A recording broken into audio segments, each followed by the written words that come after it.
This week, what the hell are they doing? A family in crisis. There's a right panic going on up there. There's nothing wrong with that, it's just been an awkward customer. Oh, all right. Why did they do this? Oh, so you're allowed to drink? So we can do what we like, because we choose to do it. Oh, God.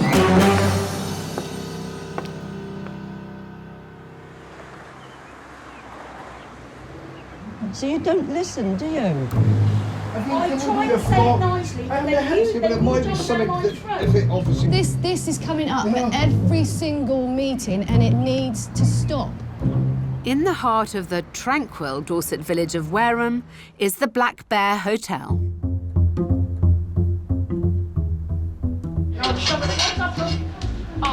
If that's how you feel, I'm going to shut the kitchen right now and you come off home. This is a family-run business in Meltdown. The matriarch and manager is Linda Matum. We came into it very green. We were after just a pub. This happened to pop on the market, so we went for this. And it's a beast. Ow, ow, ow, ow, ow. Normally in the hotel trade, it's the guests that complain. At this hotel, it's the staff. I'm tired now, I've had enough. Most of whom are Linda's family. I'm the manager here. I hate it. Well, I will put it up her arse. My daughter, Miranda, is one of the cooks here. I sweat. I'm always hot. My mum, she can be difficult. I mean, I do enjoy working with her, don't get me wrong, but sometimes when it comes to kitchen decisions, she doesn't work in there and she doesn't see how stressful it can get. As well as Miranda, co-managing the hotel with Linda is daughter-in-law Becky. It's been 3 years and it's been hell. I mainly deal with the bar side, the restaurant side. I do all the staff rotas, which I find really hard because a lot of them are Lynn's family. Hi, all right. I find it quite stressful 90% of the time. I regret doing what we've done. With 7 family members in the business, tempers often boil over. They find it very hard to differentiate between family time and employee and employer time. Sometimes I can have a bit of a mood on and it sets everybody off, but... It makes it doubly hard, really. Yeah, that's the waitress's job. One member of staff once, and I quote, said it's all right for her sitting there on her arse all day doing nothing. And the family feuds have not gone unnoticed. We would like to think that we give a friendly service. Is that what she does, is goes out just to moan at people? We would like to think that we cater to what people are looking for when they come for a B&B. 3 years in, the business is buckling under the strain of bad reviews. I think some people are just born to complain. The business is making a loss. The family really need to start turning a profit or they'll be finished. I feel I need to just get this place running a bit more smoothly, really. Today, I'll be checking in for the first time. But what Linda and the family don't know is that my work on their business began weeks ago. Hoteliers have become wise to how this process works. They're on their best behaviour and they roll out the red carpet for me. But that is just no good for me.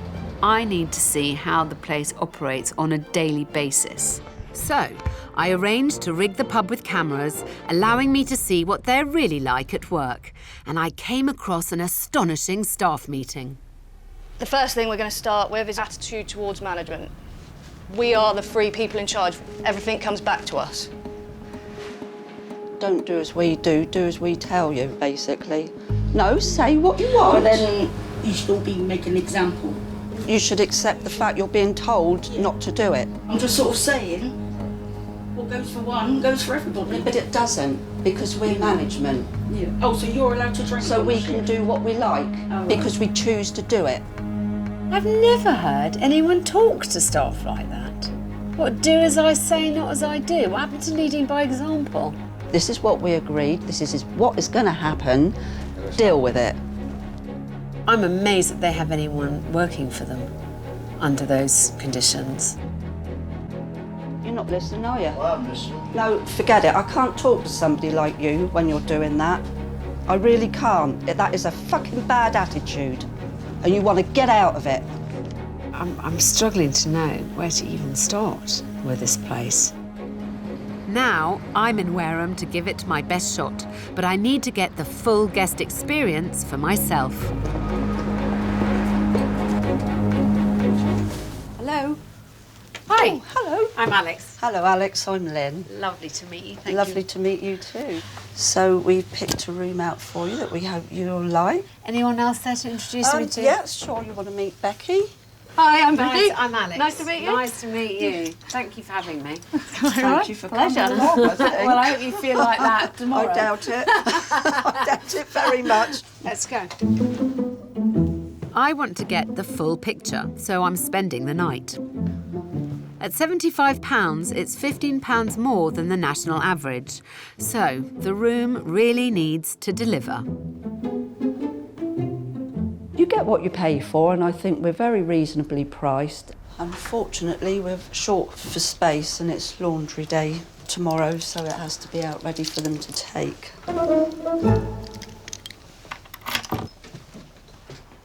This is your room. Who did the rooms up? When we first came in, we did them all. And what kind of comments do you get? It depends on who it is. You'll get somebody that will come in and say, "Oh, this is nice," and it's very oldie-worldy, and it's Oldie-worldy isn't exactly how I would describe them, I must admit.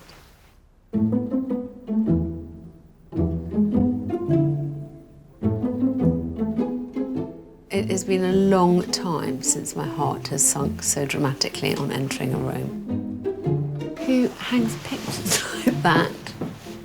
I just can't believe that this is a decoration that they have chosen. I mean, what is this? And I'm doing the bunny ears because it seems so ridiculous. Is this a feature wall? I've been pulled up, I would say. She said, "Would you really call this oldie-worldy, darling?" I mean, there's not one thing that matches. You know, it's an insult to ask for 75 quid for a room like this. Maybe you should be demanding 75 quid a night every time they get you to stay in a room. It might be popular then. Pretty miserable. I always think I've scraped the bottom of the barrel, but I never quite have. There is not one aesthetically pleasing item. The dried flowers, the repulsive menus, this gawping couch, that light. I'm someone very sensitive. I don't think people realise that about me, but really this degree of ugliness is quite hard to bear. I might ring in sick tomorrow. You're not. Oh no, even if you have to crawl in, you're in.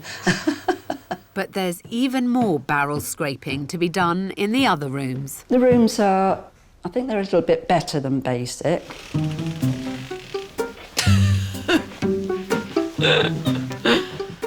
Why would you? Why would you do that?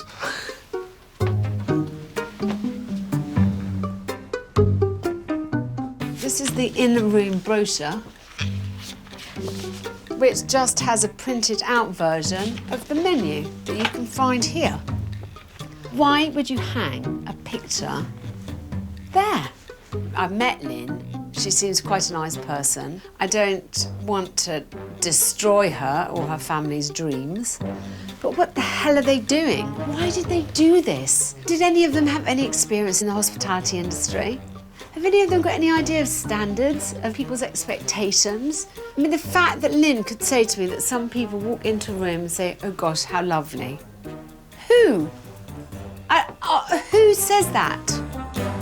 I honestly don't know which hole in the dike to plug first.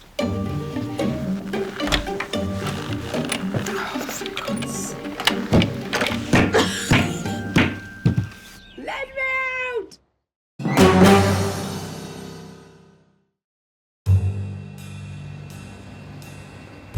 I'm in Wareham in Dorset, dealing with a feuding family of first-time hoteliers. That is a fucking bad attitude. and you want to get out of it. Despite having no experience of running an inn, Mum, Linda, along with the rest of the family, jumped in feet first. My son's worked behind a bar, so has Becky, and that is about the only experience any of us had. I worked in a hospital, so I had none at all. Having seen the guest rooms, I just hope Linda's done a better job of the pub. So this is the pub bar. What you'd expect, really, I suppose. It's kind of chaotic signage. You know, the blackboard with the multicoloured writing and then specials written in red on white paper. Again, it gives a feeling of lack of professionalism. In a pub with rooms, the bar and restaurant area often double as reception, giving guests their first impressions of the place. This is attractive, isn't it? Bear gut buster. Attractive. Buffet selections for £5. I'm not even quite sure what it is, but I really hope they're not sausages. It's very unusual to find somewhere that's failing on quite so many fronts. I've seen the hotel for myself, but now I want to put the bar and rooms to the test. A hotel without guests is not a hotel. So, unbeknownst to Linda and the family, I've arranged for some guests to check in tonight, who've been tasked with road testing the hotel from start to finish. Hello, hello. I want to see how they deal with real, paying customers. Whoever did it has put it on the wrong day, you see, so... Are you all right then? Do you have a room? Yes, we do. Okay. Yeah. There. Oh, you saw it before me. Well, I recognise my own name quicker. Yes. Not helpful. I can see I'm going to have to take this lot back to school. They need instructions in the basics of being a hotelier. Rule number 1, get your act together. Don't appear disorganised in front of the guest, especially not before you've even handed them their room key. Kitchen's open until 7 and breakfast is from 8 in the morning. Kitchen's open until 7? Sorry? 7 is last orders in the kitchen. In the evening? In the evening, yeah. Ah. 7's last orders? I didn't even think about dinner before 7. I actually think it's a bit of a dump, to be honest. It's got a musty smell and cobwebs everywhere. I'm disappointed. Now I've sent in a last-minute booking to see how they react to a walk-in off the street. Just looking to see if you've got a room for this evening. Yep, we do. That's our tariff up there. If you wanted breakfast, it would be £75, and without breakfast, it would be 65. Oh no, we want breakfast. Definitely, yeah. Definitely want breakfast. I still think that 75 quid for one of those repulsive rooms is a bit steep. Do you have Wi-Fi in the rooms? Hopefully, Hopefully, yes, right. we do. We're in an old building. 1 minute it works, and the next minute we have that's problems sorry, with it. Never emphasise your inadequacies to guests. Linda is blissfully unaware of my ploy. There's obviously something on that these people are going to that we're not aware of. I just begin to wonder if somebody's done this on purpose. But the place is beginning to feel the strain of a full house. Would you be OK with a twin as opposed to a double? I do apologise for this. OK. We definitely booked a double. Yes, you more than likely did. I've got my work cut out here. I can only hope my guests offer some positive feedback in the morning.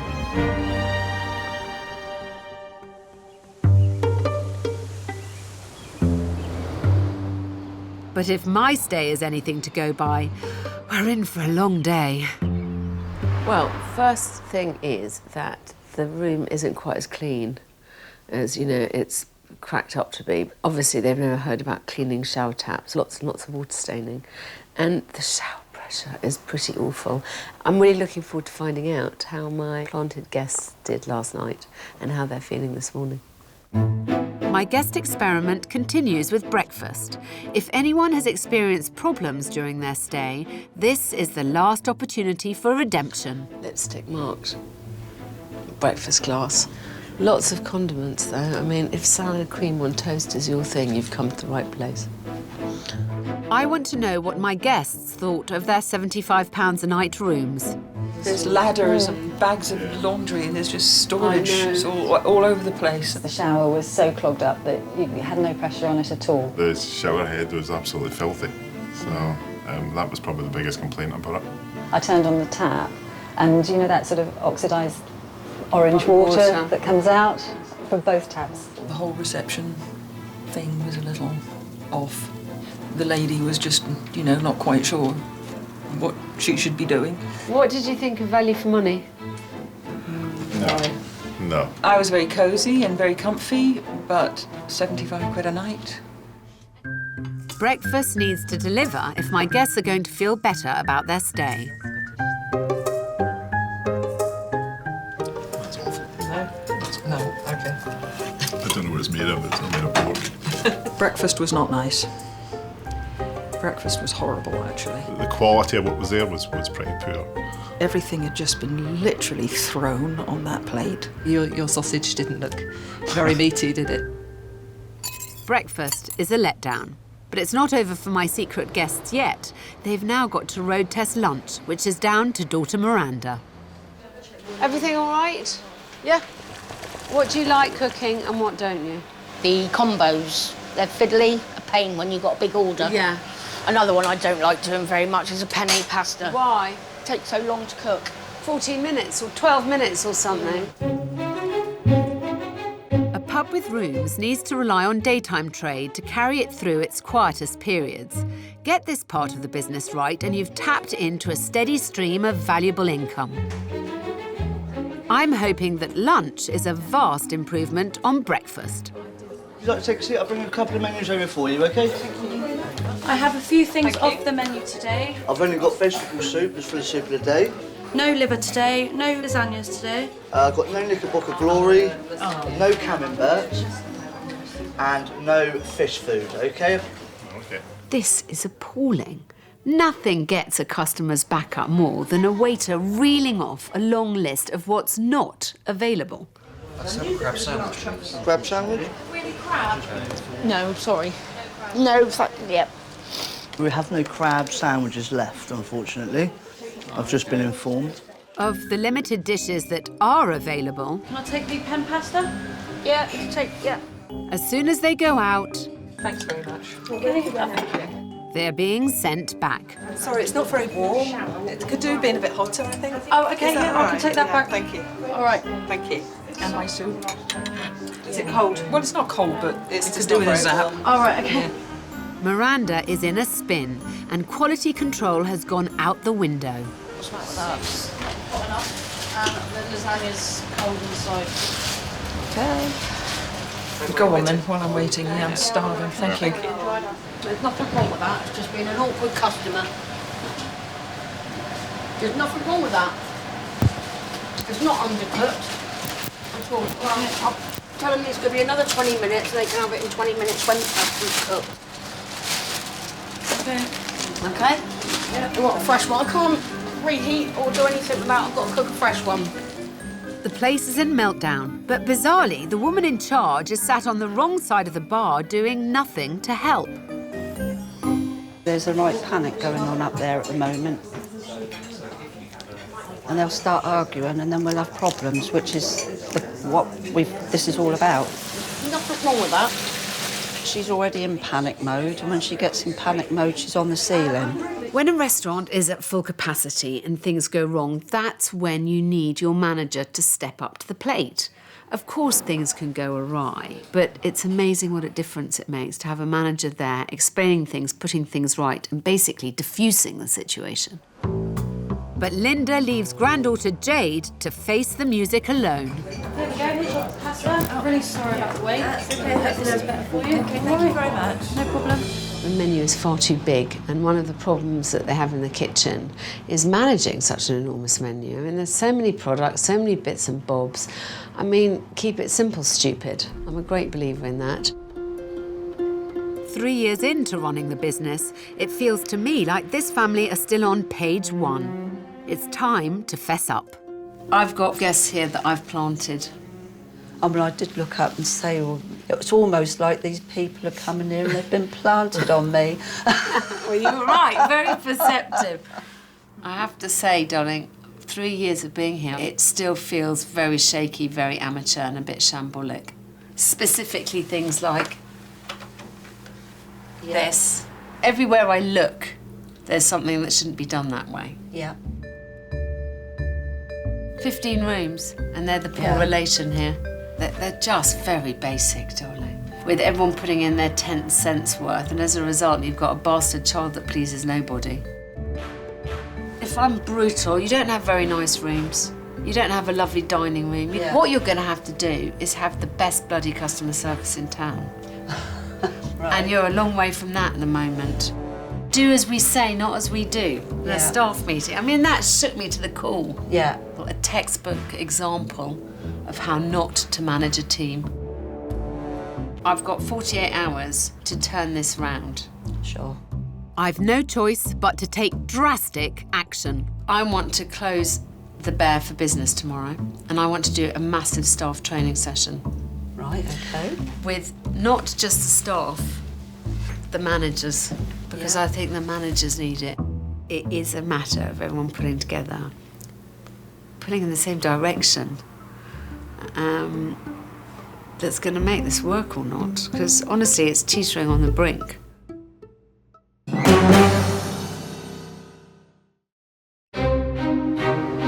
I've spent 24 hours at the Black Bear, and I'm having to take drastic action. This place is such a mess, and the family is warring to such a degree that the only solution I can come up with is to close the place down and to start again from ground zero. My plan is to teach the family the A to Z of running a coaching inn, starting with the shambolic check-in. Whoever did it has put it on the wrong date, you see. Would you be OK with a twin as opposed to a double? A quick look at their reservation book tells me the mess starts there. The overwhelming feeling that I felt last night is that it does not seem very professional. You've been going 3 years, God's sake, get your house in order. Make sure that everyone's doing it the same way. I noticed when I walked in yesterday how this book is kept, and it is lacking some very important pieces of information. For example, a mistake was made putting down someone's room booking. We didn't have any information to be able to call them up and find out where they were. So they didn't actually turn up on the Monday night. So you always write in capital letters so that everyone can read it, no scrawls. And you always write a phone number. I would put my initials and I would put the date of the booking. The person taking the booking. Yeah. That's brilliant. Yeah. Because then you know who to refer to, don't you? Who to refer to and the date that it was taken. Yeah. But this book is the Bible. Anything cocks up with this, it's the whole... you know, you're up Schitt's Creek without a paddle, let's face it. Checking in guests should be the easy part. In a coaching inn, the challenge is making them want to spend their time and money at the bar. But in order to do that, the hospitality has to be spot on. Lynn isn't ensuring that her staff know the importance of good customer service. This is a spit and sawdust pub, and without good customer service, it's simply not going to survive. So when I was here last night, at the bar was a healthy contingent of middle-aged men all drinking pints. There wasn't always someone behind the bar. Thing is that everyone likes to be acknowledged. It's good morning, how did you sleep? Did you have a good meal? So at every point in the day, you have to make customers realise that you are acknowledging them, that you appreciate them, that you care about whether they have a good time or not. OK? I want to put everyone's customer service skills under the microscope. Becky, you're up. Could I have a mocha, please? You can indeed. What have you got against smiling? Smile. You've got such a nice smile. I mean, don't like my tooth. Oh, don't be silly. Next to try out service with a smile is granddaughter Jade. Hi. Hi there. I'm looking for some lunch. Have you got any menu? There you are. Whereabouts do I sit? You can either sit in the front restaurant, you can sit in this restaurant, or in the garden. It's totally up to you. Okay, thank you very much. Very nice. Yeah. Lovely. Very good. While Jade's enthusiasm is impressive, I can't help noticing that the most lacklustre member of the team is the one who married into the family and business, co-manager Becky. Why on earth did you go into this business? Do you want the honest answer? Yeah. I felt I was kind of pushed into it. I was really unsure, but I thought, well, we'll go for it anyway. I don't know. You made me cry now. Oh, God, darling, I'm sorry, I didn't mean to. Oh, God. I want the staff to be able to just help us with, not help us with it, but they're just, I feel like they're constantly fighting us. Well, I know, but what I think you need to say is, look, we sink or swim together. Yeah. Please help us. When you have a business, that worry never leaves you. But if you've actually got money coming in and you start paying yourself, what we've got to do is think about how to generate some income so you can start making some improvements and making improvements now in a very targeted way. Yeah. In a coaching inn, the place where they should really be making money is in the pub. But in this one, they're drinking the profits. There's not to be any drinking on shift when you're working anymore. You should all be making an example. Unfortunately, it is what it is. So when you're management, that is your little bit of perks. You do what you want. If a pub can't even make a profit from alcohol sales, there's a serious problem. I think the team need a lesson in the value of every drink that's given away, but this one won't be coming from me. My expertise is in hotels and restaurants, but I can't even begin to pretend that I'm an expert in pubs. So I've decided to call an expert in. Ali Carter is an award-winning publican with a proven record in bringing struggling pubs back from the brink. After all, you can't ignore professional advice, can you? Ali has an absolutely brilliant way to focus your minds on your costs and your profits. So, this pint's going to cost £3.60. So can I have that £3.60, please? Lovely. Oh, conveniently all in change. How much profit are we actually making from this pint of beer? Any advance? 15, what do you think? 20p. So nobody actually knows, for sure? No. OK, £3.60 goes in the till, OK.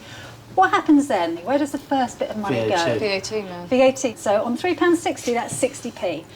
Anybody got any idea how much that pint costs?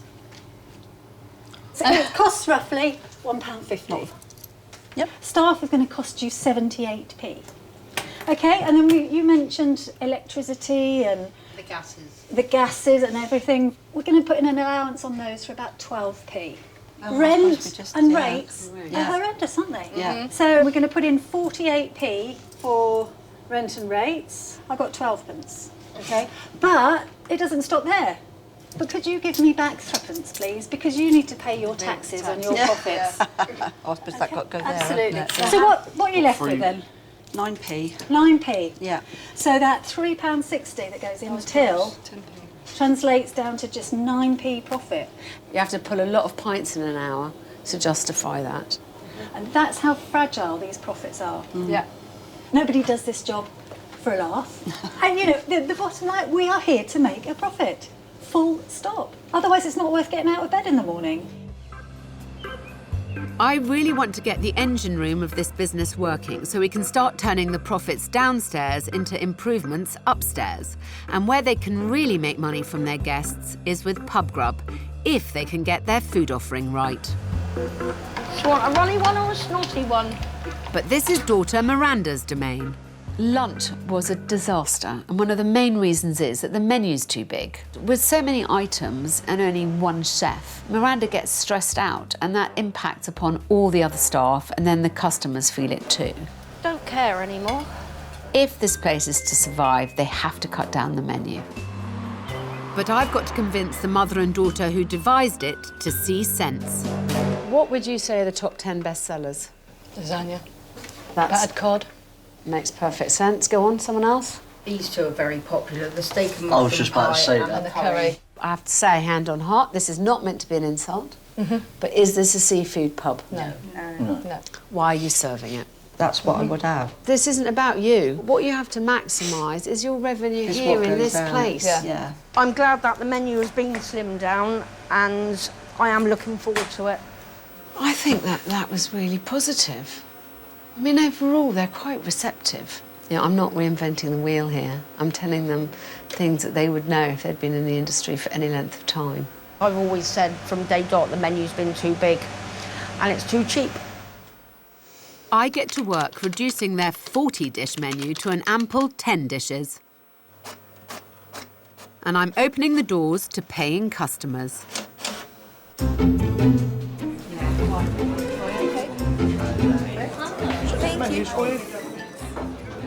We are doing dinner service now and hopefully seeing that they've learnt something from the training today. Just to let you know, the soup of the day is vegetable today. You know, they've all got to really pull their socks up, and the more facility they get, the more they learn from each other, the better it's going to be. What choices can I have? Cheese and tomato, cheese and onion. If tonight's service is an improvement, hopefully it will give the family confidence in the new menu. I want the staff to see that no one freaks out and not having 40 dishes to choose from, because you know, who comes somewhere like this and expects 40 dishes, and you know, when you see 40 dishes you know they're all going to be bad. Okay. Any requirements you want, we can do for you. Right, Okay. What is really noticeable this evening is the atmosphere is very different. Everyone's much more cheerful. Everyone feels kind of... If it could be like this... all the time, I know. It would be absolutely... bliss. And in the kitchen, all is calm. £2.5 and chips. Thank you. Very good. I'd prefer the menu to be like that. It does make life a lot easier. There's still a few more tweaks to be done to the menu, but other than that, it is vastly improved. Normally, the staff end up ripping their heads off each other. 2 left after that, yeah? Yeah. Right. But tonight, it's been lovely. Everyone now has food. It all looks like it's running quite smoothly. I'm quite pleased with the results. This isn't perfect, but this is a lot better. I've given the family an A to Z of running an inn, but now I'm leaving Linda to run with the new plan without me. I want to see everything they've learnt put into practice. We've mentioned cutting down the menu. Yep.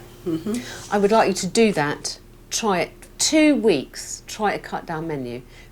Get Miranda in the kitchen just to keep a tally of what sells, what doesn't. A very simple one. Yeah.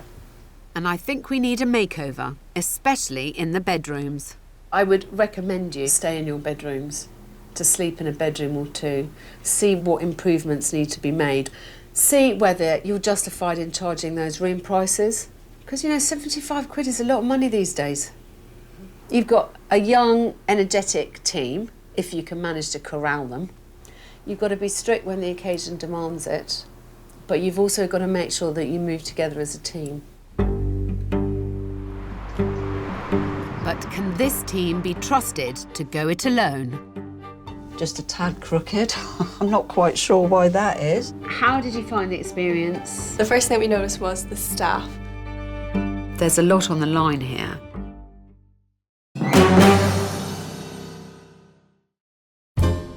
The carpet could certainly do with a hoover. And the doors look a little bit,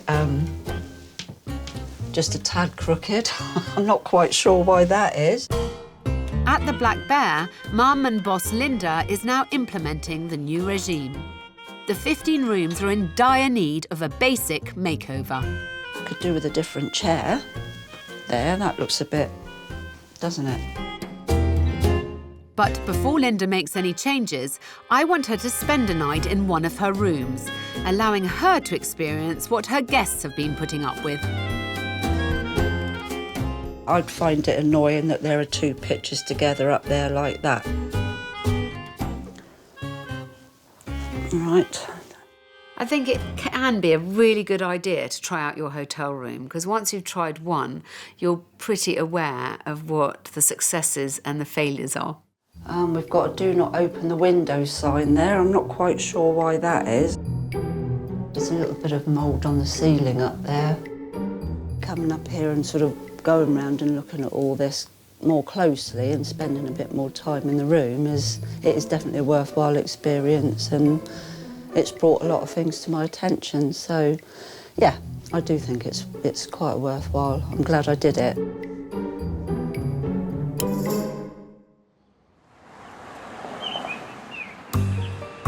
Yeah, you could put one there, or you could get those 2 down. With her eyes opened and some clear guidance, as well as a basic budget from me, Linda starts to put the rooms right. Oh, it's better, isn't it? Yeah. We've done a lot with the pictures in the rooms. We've moved some, tried to match them up a little bit. And there's definitely less clutter in the rooms. And what is there is adding value. Now guests will feel they're being better catered for with small extras that cost next to nothing to provide.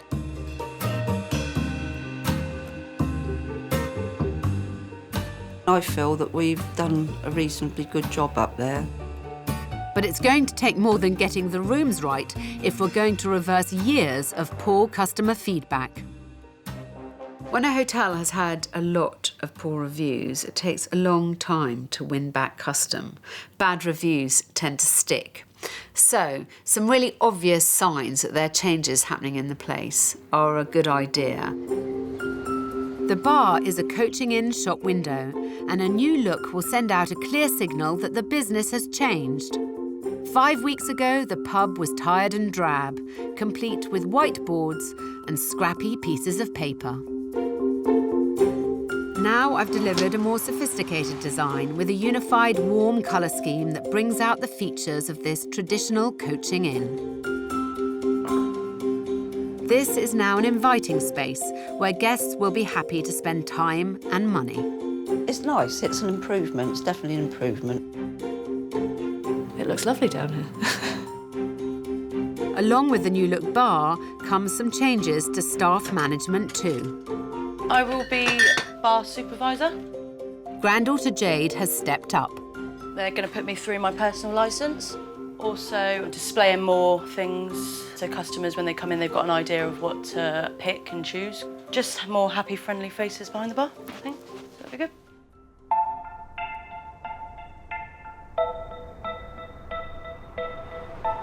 The family have been flat out implementing all the new changes. Now it's time to send out the message that this is a hotel on the up. The bookings are looking healthier, but little do Linda and the team know that the guests coming through the door tonight are mine. Okay, sort that out in the morning. It's my final opportunity to put the team at the inn to the test. This is a chance to see if this family can actually work together. There's a lot on the line here. Hiya, you right there? Hello, yeah, we've got a room reserved for tonight. Yep, what name for? Henderson. If you're coming for breakfast in the morning, it's served between 8 and 11, just in the small dining room there. Okay? And I will show you up. Okay?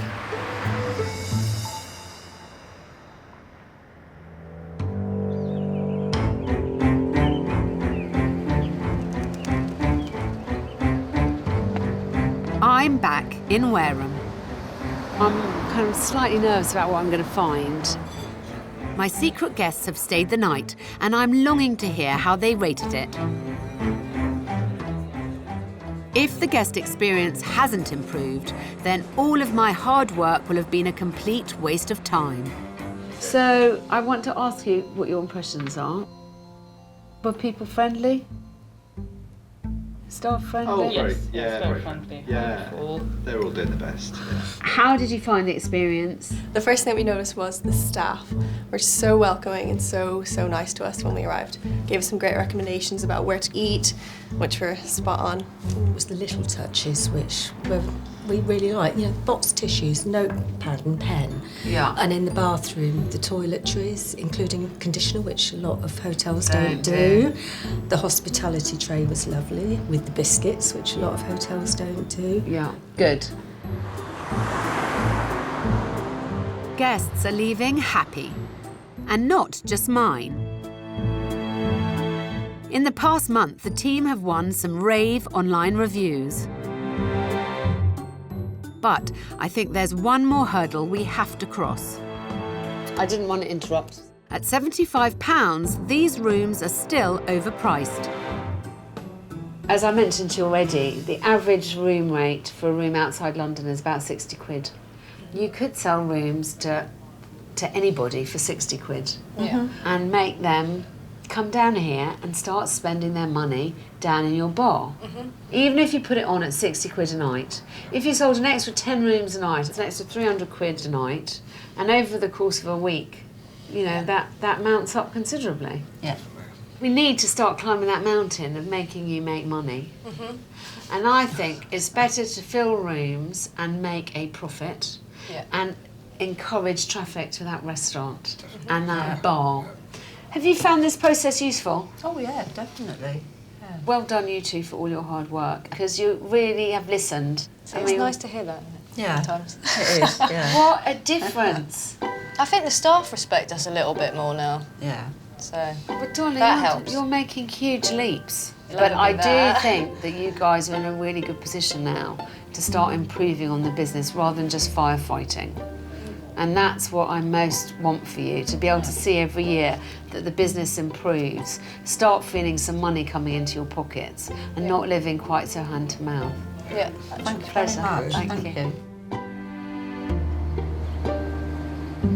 For me, the biggest significant change is that when I arrived here, the staff barely talked to customers. They couldn't crack a smile, they didn't know the product well enough, they weren't upselling. They were committing all the cardinal sins that makes a business fail. And now customer feedback is consistently excellent about the service. And so that is one big mountain that they have already climbed. Alex was really positive. At the end of the day, you go into business, you want it to work. We put a lot of effort into it, blood, sweat and tears. So we want more than anything for it to work. And I think our staff are along with us now. I'm not leaving this place transformed beyond recognition, but I am leaving them in a much better position to face the competition that inevitably exists here.